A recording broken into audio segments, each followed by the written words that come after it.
Hey folks, and welcome to the latest installment of Dave's Impressions. This time around, Shadow of the Tomb Raider. Hey, if Lara has to collect scrap to build weapon upgrades this time around, can we call it a crafting system? These impressions were taken from playing the game for around 2 hours. Enjoy! Is it a good or a bad thing that my first takeaway from this third installment of the modern Tomb Raider series is all about aesthetic choices? I noticed the richness of the sound design and the use of lighting to catch the player's eye as to the right way forward. I felt that my time with the game was a little too cutscene heavy, but I did appreciate the quality of the writing and the line delivery. I felt that there was genuine tension between Jonah and Lara in some of their scenes together, and how this story might be about testing their friendship. Since starting this channel, I've become increasingly interested in how I think developers want me to play their games. When a game tells me to do something, I'm likely going to follow its instructions and see whether or not I enjoy the path it's laying out for me. I noticed that some work was put in so that as Lara walks through gorgeous locations, the camera moves by itself to highlight something impressive. Whether it's the moonlight over a cliff face, the horizon of a Peruvian jungle, or a crowd celebrating the Day of the Dead. I found that trying to control the camera myself would create a worse composition than if I had let the game dictate the framing for me. Framing is important because, like a lot of AAA games, Shadow of the Tomb Raider likes to focus on set pieces and spectacle. This is far from a negative.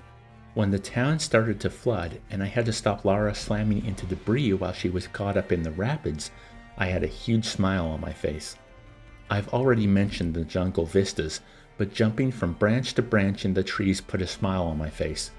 Despite the tension, the lead up and the fight with the panther excited me just the same. Even the smaller moments, like traveling down the cliff face to reach the first tomb, delighted me in this way.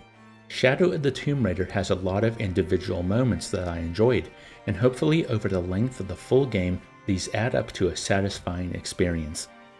After playing Rise of the Tomb Raider, I was dreading an emphasis on shooting and combat, and to this game's credit, there was only one gunplay sequence. I hope this balance of exploration, puzzles, and spectacle, punctuated by small sections of combat, persists. Thanks for watching. So, should you play Shadow of the Tomb Raider? Well, if you've enjoyed the 2 previous games in the series, or you enjoy a well-made AAA action-adventure spectacle, I think you'll have a good time with this. Would AAA action-adventure shorten to quintuple A? Anyway, on the other hand, if you're not a fan of the current direction for Tomb Raider, you don't like action-adventure games, and especially those that focus on the adventure more than the action, you might want to give this one a miss. As always, I would love to hear what you think of this video and of Shadow of the Tomb Raider down in the comments. If you'd like to help the channel and show me some love, how about buying me a coffee? There's a link for that down in the description. If you'd like to help in other ways, please give the video a like, share it on your favorite social media sites, and subscribe if you haven't already. Until next time, I hope you're all having a wonderful day.